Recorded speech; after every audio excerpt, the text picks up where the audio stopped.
খুব দ্রুতই ইরানের পাহাড়ি অঞ্চল পিক্যাক্সে ভয়াবহ হামলা চালাবে আমেরিকা, এমনটি জানান দেশটির প্রেসিডেন্ট ডোনাল্ড ট্রাম্প। মঙ্গলবার ওয়াশিংটনের ওভাল অফিসে লেবানিজ প্রেসিডেন্ট জোসেফ আউনের সঙ্গে বৈঠকের সময় এসব কথা বলেন তিনি। জানান, এরই মধ্যে লেবাননকে আমেরিকা সাহায্য করেছে এবং ভবিষ্যতেও এই সাহায্য অব্যাহত থাকবে।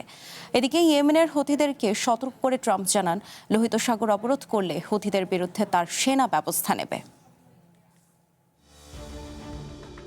পাহাড়ি এলাকা পিক্যাক্স ইরানের সবচেয়ে সুরক্ষিত শহরগুলোর মধ্যে একটি। এই এলাকায় মাটির অনেক গভীরে আছে সুড়ঙ্গ।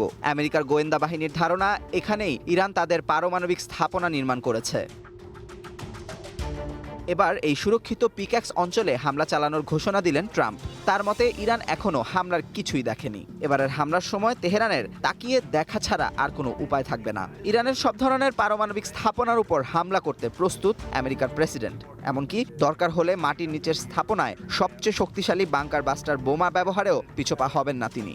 We'll be hitting that area probably pretty soon, and there's not a thing they can do about it. Normally I wouldn't say that.